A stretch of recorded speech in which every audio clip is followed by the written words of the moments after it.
समय पहले की बात है। रामपुर नाम के एक गांव में विनोद नाम का एक किसान अपनी पत्नी सीमा और अपनी बहन पिंकी के साथ एक छोटे से घर में रहता था। विनोद बहुत सालों से बीमार था, इसलिए घर चलाने और परिवार का पालन पोषण करने की जिम्मेदारी उसकी पत्नी सीमा पर थी। सीमा के साथ पिंकी भी कभी कभी काम में हाथ बटा दिया करती थी, लेकिन अब फसलें कमजोर होने से उनके लिए घर चलाना बहुत मुश्किल हो रहा था। उनका भूख से मरने जैसा हाल हो गया था। विनोद की दवाइयों का भी खर्चा चाहिए था और वह भी नहीं खरीदी जा पा रही थी, जिसके चलते विनोद की भी हालत अब खराब हो गई थी। अरे भाग्यवान, सुनती हो?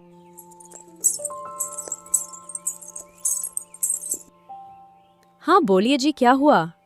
वो सीमा, मेरी दवाइयाँ खत्म हो गई हैं तो तुम पिंकी से बोलकर शहर से मेरी दवाइयाँ मंगवा दो।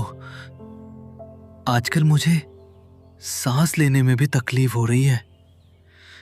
मेरी तो जान निकली जा रही है भाग्यवान।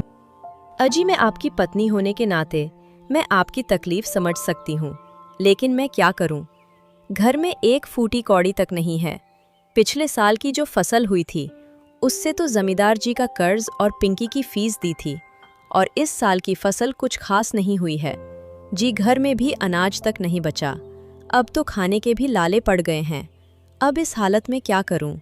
अब तो मुझे कुछ समझ नहीं आ रहा है। पता नहीं भगवान हमारे साथ ही इतना बुरा क्यों कर रहा है जो ऐसी हालत कर दी।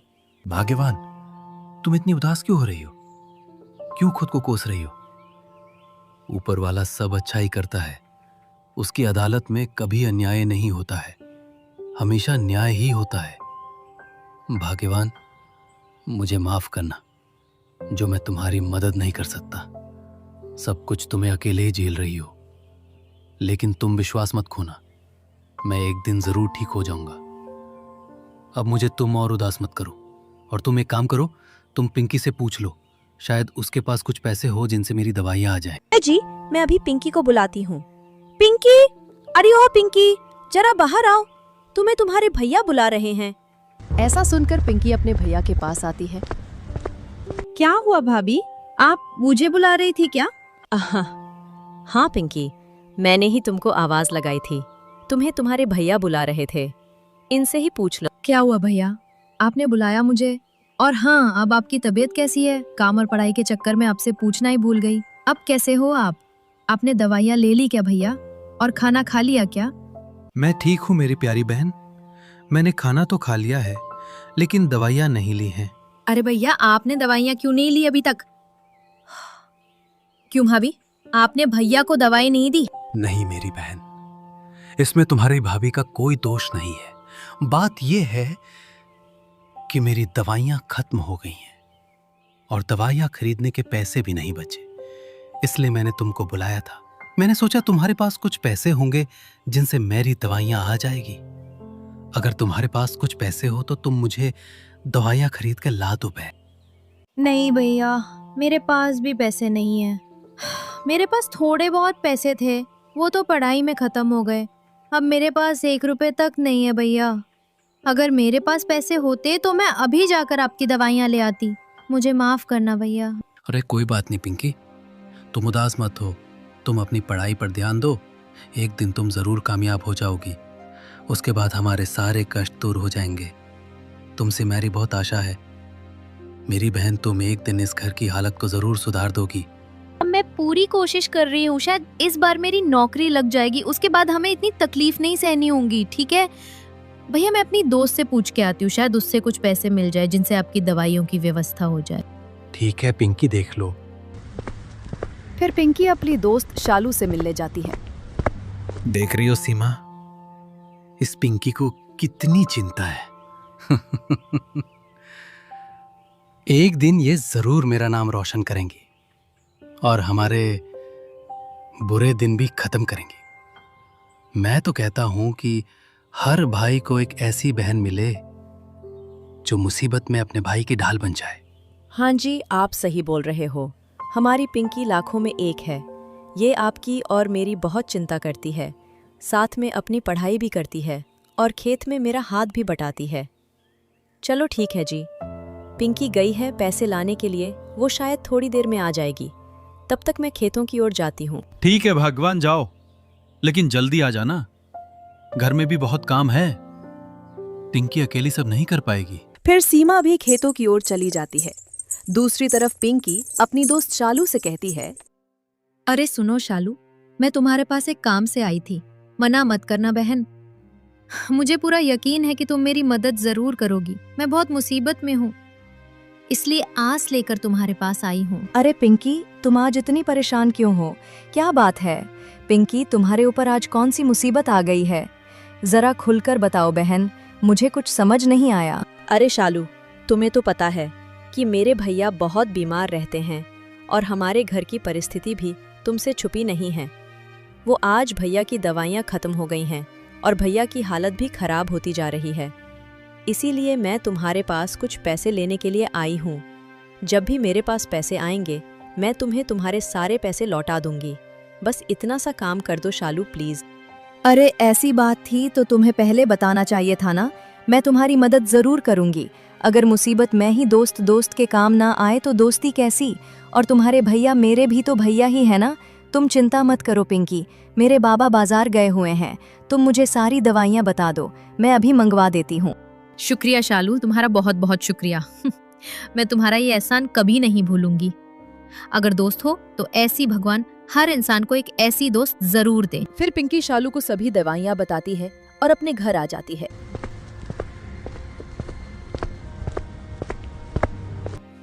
क्या हुआ पिंकी, तुम्हें मेरी दवाइयाँ के पैसे मिले क्या?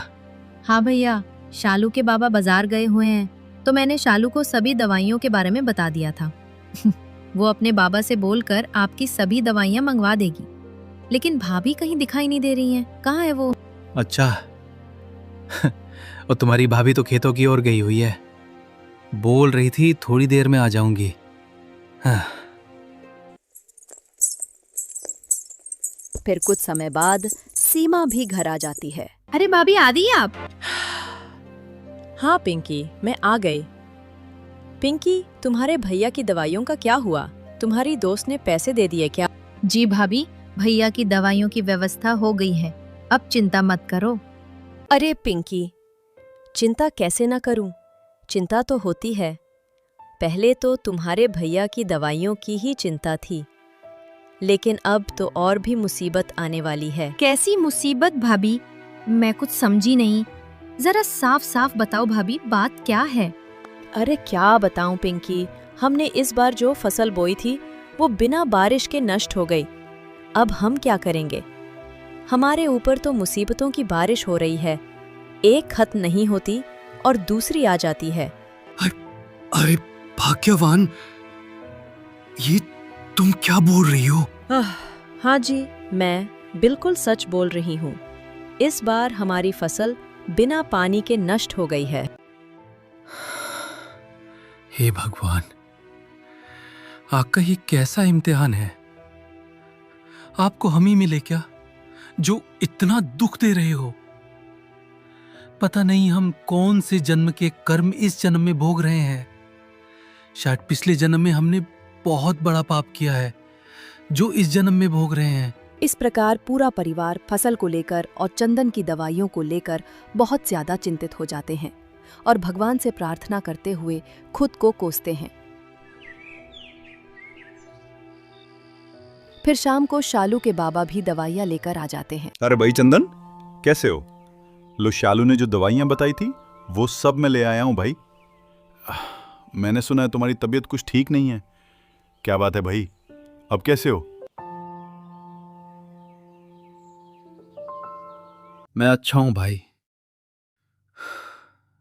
2 दिन से दवाइयाँ खत्म हो गई थी तो तबीयत खराब होने लगी थी। अब शायद इन दवाइयों से आराम आ जाए। भगवान करें तुम जल्दी ठीक हो जाओ। चलो ठीक है भाई, अब मैं चलता हूं, रात होने वाली है। अपना ध्यान रखना। किशन भाई, आपका बहुत बहुत धन्यवाद जो आपने हमारी मदद की है। मैं आपका ये एहसान कभी नहीं भूलूंगा। अरे इसमें एहसान की क्या बात है, ये तो मेरा फर्ज था। अगर इंसान ही इंसान के काम ना आए तो ये जीवन किस काम का। ऐसा बोलकर किशन वहां से चला जाता है। फिर कुछ दिन यूं ही बीत जाते हैं। फिर चंदन के परिवार में एक खतरनाक दिन आने वाला था, जिसका उन्होंने कभी सपने में भी नहीं सोचा था। चंदन की मासूम सी दिखने वाली बहन पिंकी एक बहुत ही चालाक और शातिर लड़की थी। वो जिस कॉलेज में जाती थी उसी कॉलेज में राहुल भी आता था। पिंकी राहुल से बहुत प्यार करती थी और वो दोनों शादी करने वाले थे। उनको बस इंतजार था तो सही मौके का। राहुल पड़ोसी गांव किशनपुर का रहने वाला था। एक दिन राहुल और पिंकी गांव से बाहर भागकर शादी करने के लिए एक दूसरे से मिलते हैं। अरे पिंकी, क्या हुआ? मुझे कब तक और इंतजार करना होगा? अरे राहुल, तुम्हें अब और इंतजार करने की जरूरत नहीं है। अब वो दिन आ गया है जिसका हमें इंतजार था। तुम आज रात को ही आ जाना और फिर हम दोनों यहाँ से हमेशा हमेशा के लिए चले जाएंगे। मेरी भाभी जो आपसे मुझे पढ़ाई के लिए देती थी, वो सब भी मैंने बचा कर रखे हैं, और मेरी शादी के गहने भी जो मेरे भैया भाभी ने बनवाए हैं। उन लोगों ने उन गहनों जा तक भैया की दवाइयों के लिए तक नहीं इस्तेमाल किया। मैं वो गहने भी लेकर आ जाऊंगी, तुम बस तैयार रहना। I love you so Rahul. वाह, ये हुई ना बात मेरी जान। चलो ठीक है पिंकी, मैं आ जाऊंगा और तुम भी आ जाना। याद रखना, भूल मत जाना। ये मौका हाथ से नहीं जाना चाहिए। हाँ जरूर राहुल, चलो अब मैं चलती हूँ। फिर वो दोनों अपने अपने रास्ते चले जाते हैं। पिंकी अपने घर आ जाती है और मनी मन भागने का सोचती है।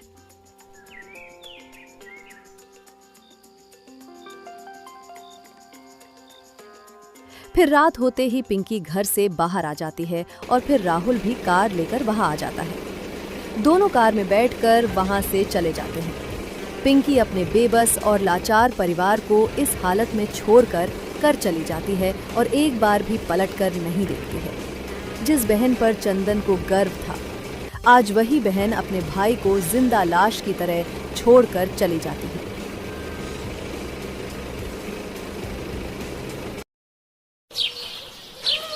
अगले दिन सुबह होते ही चंदन और सीमा को यह खबर मिलती है कि पिंकी राहुल के साथ भागकर शादी कर ली, तो उनके हाथ पर कांपने लगते हैं।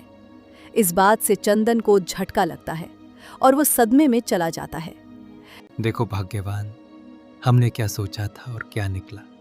जिस बहन पर मुझे गर्व था, आज उसी बहन ने मेरी नाक कटवा दी। मैंने कभी सपने में भी नहीं सोचा था कि पिंकी हमारे साथ ऐसा करेगी। वो हमें जीते जी मार कर चली गई। सीमा, तुम्हें पता है, जब माँ और पिताजी मुझे छोड़ कर गए थे, माँ ने मुझसे वादा लिया था कि मैं पिंकी का अच्छे से ध्यान रखूं। सीमा, मैंने पिंकी को अपनी बेटी बनाकर पाला पोसा। मैं खुद 10 बरस की उम्र में 1 बरस की पिंकी का बाप बन गया। मैंने खुद पढ़ाई छोड़ दी, लोगों के खेतों में मजदूरी करके पिंकी को पढ़ाया, और आज वही पिंकी मेरी बीमारी के खर्चे से डर गई, अपने भाई को मारता हुआ छोड़कर भाग गई। 2 दिन के प्यार के लिए अपने इस भाई का प्यार भूल गई। आज मैं हार गया सीमा, मैं हार गया। मुझे माफ कर दे माँ, शायद मैं ही पिंकी का ध्यान नहीं रख पाया। बस कीजिए आप अब। आपने अपना हर फर्ज सही से निभाया है। हमने क्या क्या किया था पिंकी के लिए, लेकिन उसने हमारे बारे में एक बार भी नहीं सोचा। हाँ, अगर उसे शादी करनी थी तो वो हमें भी बोल सकती थी, हम कौन सा मना करते। लेकिन अब उसने अच्छा नहीं किया। पूरे गांव में हमारी थू थू हो गई। हम तो मुंह दिखाने लायक नहीं बचे। हाँ भाग्यवान, इस महीने रक्षाबंधन आ रही है। अब मैं किससे राखी बंधवाऊंगा और किसके लिए खुशी मनाऊंगा? मेरी तो जिंदगी लूट गई। मैंने कभी नहीं सोचा था कि पिंकी ऐसा करेगी। बहुत सारी उम्मीद थी उससे, लेकिन उसने हमारे विश्वास का गला घोट दिया। हमारी परवरिश में कौन सी कमी थी जो आज हमें ये देखना पड़ा। उसने एक बार भी हमारे बारे में नहीं सोचा और एक बार भी आपकी तरफ नहीं देखा कि आप किस हालत में हैं। भाग्यवान, हमारी परवरिश में ही कमी थी जो आज ये सब हुआ। हमने ही उसकी हर बात मानी थी और उसका कहा किया था। मुझे क्या पता था हमारे साथ कुछ ऐसा होने वाला है। मेरे जीवन की जमा पूंजी मेरी इज्जत थी और आज वही नीलाम हो गई। मुझसे अब और बर्दाश्त नहीं होगा। चंदन को इस बात से बहुत दुख होता है और उसकी तबीयत तो पहले ही खराब थी और अब ज्यादा हो गई। वो गहरे सदमे में चला गया और इस सदमे से उभर नहीं पाया। चंदन की पत्नी सीमा रक्षाबंधन के त्योहार पर अपने मायके चली जाती है और पीछे से चंदन की हालत बहुत ज्यादा खराब हो जाती है। वो खाना पीना छोड़ देता है। फिर एक दिन चंदन की अकाल मृत्यु हो जाती है और अब उसकी मौत पर कोई रोने वाला भी नहीं था। गांव का एक छोटा सा घर, जिसके आंगन में तुलसी का एक पेड़ लगा था। चिड़ियों की चहचहाट के बीच घर की छोटी सरस्वती झाड़ू लगा रही थी। बड़ी बहू सुधा बरामदे में बैठी चाय पी रही थी। बूढ़ी माँ तुलसी पर जल चढ़ा रही थी। सारा घर का काम मुझसे ही क्यों कराया जाता है? ना कोई मदद ना कोई मान, मेरा तो जीना हराम कर रखा है। तू तो काम में लगी रहती है सरस्वती, तुझे काम किए बिना चैन ही नहीं आता।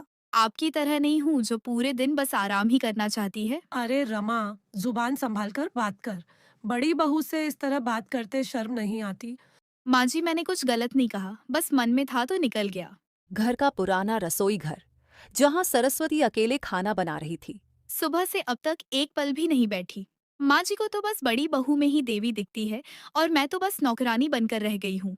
तभी सरस्वती का पति मोहन रसोई में आता है। सरस्वती, मैं कुछ मदद कर दूं?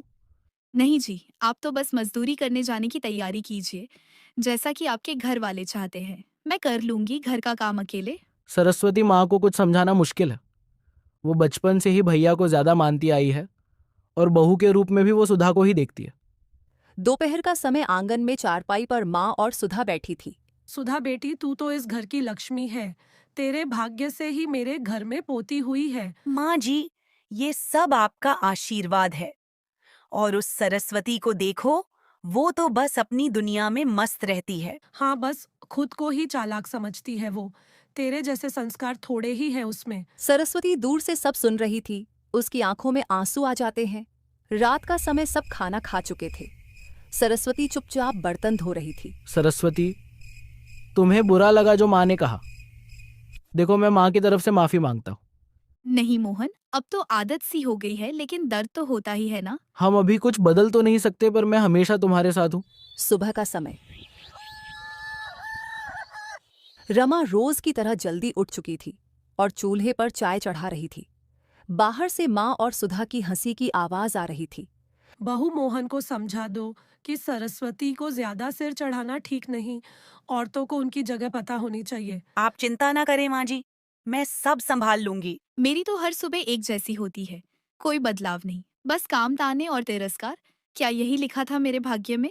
तभी सरस्वती की सास रसोई में आती है। सरस्वती, सुधा के लिए अदरक वाली चाय बना देना। आज उसकी तबीयत थोड़ी नासाज है। मेरी भी तो रात से तबीयत ठीक नहीं है माँ जी, फिर भी आपने मुझसे कुछ नहीं पूछा। ओह, अब बीमारी के बहाने बनाने भी सीख लिए तूने। अरे सुधा से कुछ सीख, जो बिना शिकायत सब करती है। सरस्वती चुपचाप आंसू रोकते हुए चाय में अदरक डालने लगती है।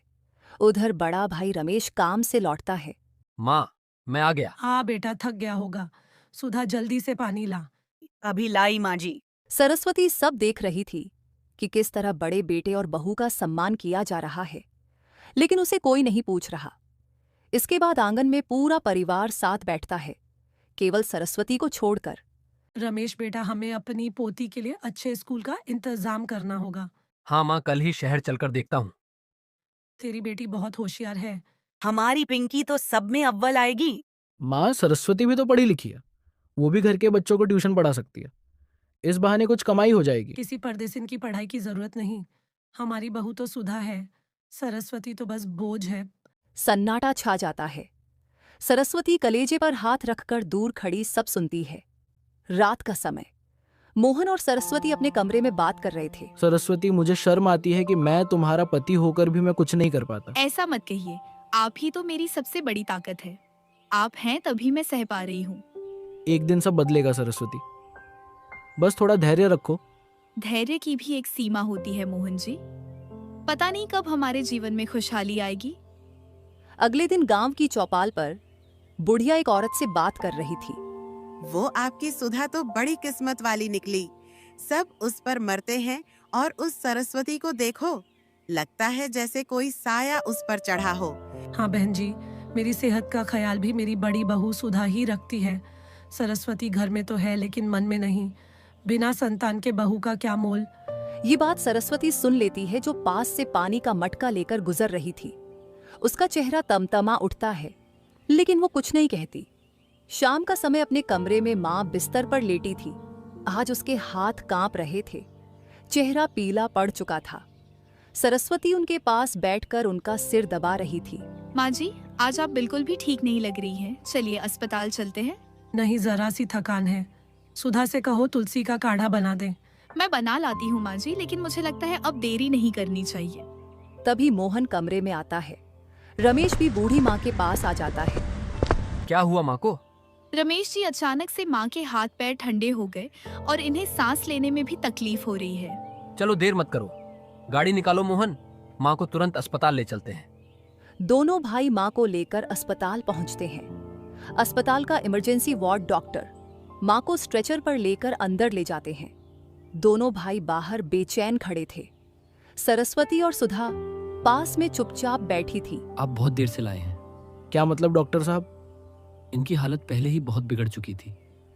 इन्हें सीवियर कार्डियक अटैक हुआ था।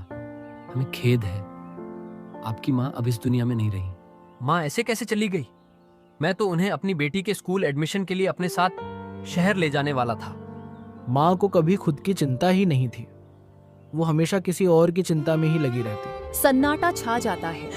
सुधा रोने लगती है। सरस्वती की आंखों से भी आंसू बहते हैं, लेकिन वह संयमित रहती है। इसके बाद दोनों भाई और गांव के कुछ बुजुर्ग मिलकर बूढ़ी माँ का अंतिम संस्कार कर देते हैं। शाम को कुएं पर गांव की औरतें आपस में बात कर रही थी। अरे तूने देखा, सरस्वती तो उनके लिए सब कुछ करती थी, फिर भी बूढ़ी माँ ने सुधा को सिर पर चढ़ा रखा था। जब भाग्य फूटे हो तो अपना भी पराया हो जाता है। अब यह सच आज तक किसी से छुपा है। घर पर मोहन और सरस्वती आपस में बातें कर रहे थे। सरस्वती, तुमने माँ को आखिरी समय तक नहीं छोड़ा। उन्होंने तुम्हारे लिए कभी कुछ अच्छा नहीं कहा, फिर भी तुम माँ को इतना अच्छा समझती हो। मैंने माँ को माँ की तरह चाहा, पर उन्होंने मुझे बेटी की तरह नहीं। फिर भी मैं अपनी इंसानियत नहीं खो सकती थी। 1 महीने बाद आंगन में दोनों भाई बैठकर माँ की जमीन जायदाद के कागज ढूंढ रहे थे। तभी एक पुरानी लोहे की पेटी से माँ की संपत्ति से जुड़े दस्तावेज निकाले गए। सरस्वती और सुधा थोड़ी दूरी पर बैठी सुन रही थी। देखो मोहन, कुल मिलाकर 5 बीघा जमीन है और पुराना घर। अब इसे हमें आपस में बांटना है। हाँ भैया, आधा आधा बांट देते हैं, यही ठीक होगा। नहीं, ऐसा नहीं चलेगा। मेरा परिवार बड़ा है, मेरी बेटी है, आगे उसका भविष्य भी देखना है। तो क्या भैया, मैं तुम्हारा छोटा भाई हूँ, मेरा भी परिवार है और मैं भी इस जमीन का बराबर का हिस्सेदार हूँ। सुनमा मरने से कुछ दिन पहले मुझसे बोली थी कि मोहन की कोई संतान नहीं है, तेरे जिम्मे ही सब कुछ रहेगा, इसीलिए तुझे सिर्फ 30% हिस्सा मिलेगा। भैया, माँ ने मुझसे ऐसा कुछ नहीं कहा और ना ही उन्होंने कुछ लिखकर छोड़ा है। माँ को लिखना नहीं आता था, लेकिन उन्होंने मुंह हंसबानी कहा था। अगर ये बात सच थी तो आपने पहले क्यों नहीं बताया? अब तू माने या ना माने, मुझे तो 70% हिस्सा चाहिए। इतना सुन सरस्वती और मोहन अपने कमरे में चले जाते हैं। अब तो आ भी नहीं रही जो सच का फैसला कर सके, और आपके भैया इतने चालाक हैं कि वो आपकी कोई बात नहीं चलने देंगे। मैं झगड़ा नहीं चाहता, रमा पर अन्याय भी नहीं सह सकता। माँ के पक्षपात ने भैया को लालची बना दिया। मोहन, अब फैसला तुम्हें करना होगा। अन्याय सहने वाला भी उतना ही दोषी होता है जितना कि करने वाला। उधर सुधा और रमेश खुशी से आपस में बातें कर रहे थे। आपने सही किया जो जमीन का 70% अपने पास रखा। यदि हम उन्हें बराबर का हिस्सा देते तो हमें क्या बचता। चिंता मत करो, माँ का आशीर्वाद है हम पर। सुबह का समय मोहन और सरस्वती अपने 30-75 हिस्से की छोटी सी जमीन पर खड़े थे। दोनों के हाथों में पीठ की थैली थी। सरस्वती, जमीन भले ही कम है लेकिन मेहनत तो हमारी सच्ची है। कोई बात नहीं, हम इसी जमीन से शुरुआत करेंगे और खूब मेहनत करेंगे। सामने की ओर रमेश का बड़ा खेत फैला हुआ था। इसके बाद दोनों मिलकर खेत की खुदाई शुरू करते हैं। वहीं दूसरी ओर रमेश हल से अपनी जमीन जोत रहा था। तभी सुधा पानी लेकर आई और रमेश से कहने लगी, जरा देखो तो हमारा खेत पूरा पसरा पड़ा है और उन दोनों को देखकर ऐसा लग रहा है जैसे किसी बाड़े में खेती कर रहे हैं। अब देखना हमारी फसल कैसे लहलहाएगी। मोहन तो बस पढ़ा लिखा किसान है, असली खेती करना उसे आता नहीं। दोनों मुस्कुराते हैं, पर आंखों में अब भी थोड़ी चिंता थी। अगली सुबह गांव के चबूतरे पर कुछ बुजुर्ग बातें कर रहे थे। सुनो, रमेश ने तो बिना पंचायत की बात माने ही ज्यादा जमीन पर कब्जा कर लिया। मोहन भी जमीन कम होने के बावजूद भी खूब मेहनत कर रहा है। यही तो असली किसान की पहचान है। कुछ हफ्तों बाद दोनों खेतों में फसल उगने लगती है। रमेश का खेत फैला हुआ था, लेकिन उसमें जगह जगह सूखापन था। वहीं दूसरी ओर मोहन का छोटा सा खेत हरा भरा दिख रहा था। गांव वाले गुजरते हुए चर्चा करते हैं। कम जमीन में भी मोहन की फसल देखो कितनी लहलहा रही है। यही होता है सच्ची मेहनत का परिणाम। रमेश ने तो काम बेलों से करवाया, लेकिन मोहन ने अपने आप खेत की खुदाई की और बीज डाला। रात का समय हल्की बारिश हो रही थी। मोहन और सरस्वती एक दूसरे को देख रहे थे। कभी कभी लगता है कि माँ ने जो किया वो शायद हमारी परीक्षा थी। हाँ, और हम उस परीक्षा में पास होंगे क्योंकि हम सच्चाई के रास्ते पर हैं। सुबह का समय खेत में हल्की बारिश के बाद की मिट्टी की खुशबू आ रही थी। मोहन अपने खेत में खड़ा फसल को निहार रहा था। सरस्वती टिफिन लेकर आती है और फसल को लहराता देख खुश होती है। देखिए ना मोहन जी, हमारे छोटे से खेत की फसल कितनी हरी भरी है। लगता है जैसे धरती मुस्कुरा रही हो। सरस्वती, ये सब तुम्हारे भरोसे और हमारी सच्ची मेहनत का फल है। हम कमजोर नहीं हैं, बस शांत हैं। दूसरी ओर रमेश का खेत, जहां सूखे और कीड़ों का प्रकोप था। रमेश परेशान चेहरा लिए खेत का निरीक्षण कर रहा था। सुधा पास में खड़ी थी। ये क्या हाल हो गया है हमारी फसल का? इतनी बड़ी जमीन और फसल आधी भी नहीं बची। रमेश, मुझे लगता है कि हमारी फसल को पानी समय पर नहीं मिला और बीज भी अच्छे नहीं थे। ऊपर से कीट भी लग गया। अब हम क्या करेंगे? वो देखो, मोहन की छोटी जमीन में इतनी फसल और हमारे यहाँ सब चौपट। उसे तो बस किस्मत का साथ मिला है। मेहनत करना उसके बस की बात नहीं है। कुछ दिन बाद गांव की मंडी में सभी किसान अपनी फसल बेचने आए थे। मोहन अपनी ही फसल लेकर पहुंचता है। व्यापारी उसके फसल को देखकर दंग रह जाते हैं। वाह मोहन जी, ऐसा शुद्ध अनाज बहुत समय बाद देखा है। हम इसके बाजार भाव से भी ज्यादा दाम देंगे। धन्यवाद साहब, ये सब मेहनत और धरती माँ की कृपा है। आपके अनाज में नमी और कीट है, हम नहीं ले सकते रमेश जी। ठीक है, कुछ दाम दे देना, पर मेरा अनाज खरीद लो। माफ कीजिए, हम नहीं ले सकते। ये हमारे गोदाम में सड़ जाएगी।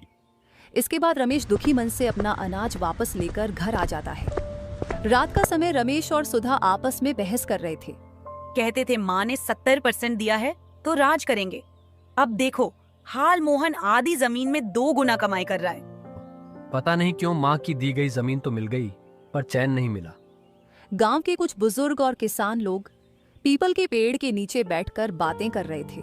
अरे भाई, इस बार तो मोहन ने कमाल कर दिया। इतनी कम जमीन में इतनी बढ़िया धान की फसल, मानो खेत में सोना उगाया हो। सच कह रहा है तू रघुवीर। हम लोगों की तो 8-8 बीघे की फसल भी उसके सामने फीकी लग रही है। लगता है उसने जैविक तरीका अपनाया, खाद भी खुद बनाई और समय पर खेत की देखभाल की। उसकी मेहनत रंग लाई। मोहन भाई जैसे लोग ही गांव का नाम रोशन करते हैं। कुछ साल बाद अब मोहन के पास आधुनिक ट्रैक्टर, ट्यूबवेल और एक गोदाम था। मोहन ने अब कई गुना जमीन बढ़ा ली थी। सरस्वती एक रजिस्टर में हिसाब लिख रही थी। मोहन एक व्यापारी से मिलकर लौटता है। सरस्वती, इस बार की फसल ने हमारी मेहनत को 4 गुना कर दिया। मैंने गांव के पास की 2 बीघा जमीन और ले ली है। ये तो बहुत खुशी की बात है मोहन जी। ईश्वर की कृपा और आपकी मेहनत रंग लाई है। माँ के जाने के बाद हमने बहुत सहा, पर अब सब कुछ ठीक हो गया। रात का समय घर में सन्नाटा था। रमेश की बेटी खाट पर लेटी थी, जो बीमारी की वजह से काफी कमजोर हो गई थी। रमेश और सुधा उसकी ओर चिंतित निगाहों से देख रहे थे। एक कोने में दवाइयों की थैली रखी थी। रमेश का चेहरा पसीने से भीगा हुआ था और आंखें डरी हुई। रमेश, दवाई की आखिरी खुराक भी दे दी। डॉक्टर कह रहा है कि ऑपरेशन जरूरी है। सुधा 2 बीघा जमीन बेच चुका हूँ, अब कुछ भी बचा नहीं। ऊपर से सेठ हर दिन आकर धमकाता है। रमेश, मेरे पास एक रास्ता है। हम मोहन से मदद मांगेंगे। क्या? मोहन से मैं उसके आगे हाथ नहीं फैलाऊंगा। रमेश, अब बात अहंकार की नहीं, हमारी बेटी की जान की है। अगर आज माँ जिंदा होती तो शायद ये दिन ना देखना पड़ता। ठीक है, कल सुबह चलेंगे, जो होगा देखा जाएगा। अगली सुबह मोहन और सरस्वती तुलसी में पानी चढ़ा रहे थे। सामने रमेश और सुधा झिझकते हुए आते हैं। मोहन दोनों को देखकर चौंक जाता है। भैया भाभी आइए, अंदर आइए। कैसे आना हुआ? दीदी आइए बैठिए, मैं आपके लिए चाय लाती हूँ। नहीं सरस्वती, आज हम कुछ मांगने आए हैं। मोहन, मेरी हालत तुमसे छिपी नहीं है।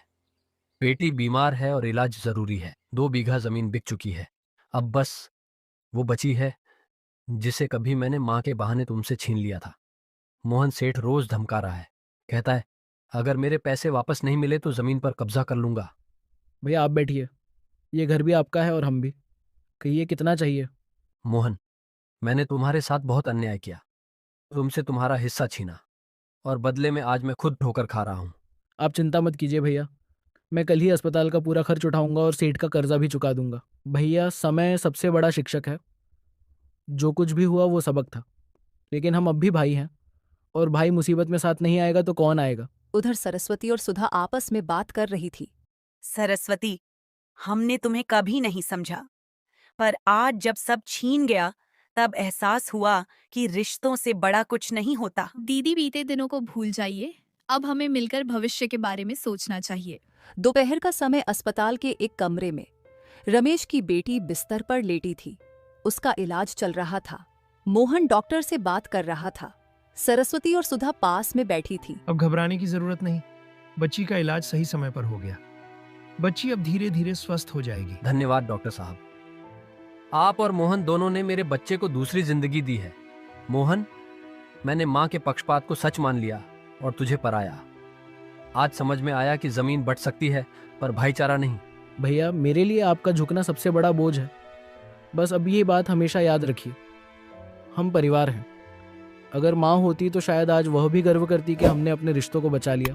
सरस्वती, अगर तुम ना होती तो आज हम ना जाने किस हालत में होते। दीदी, घर में जब कोई गिरता है तो दीवार बनकर नहीं, हाथ बनकर उठाना चाहिए।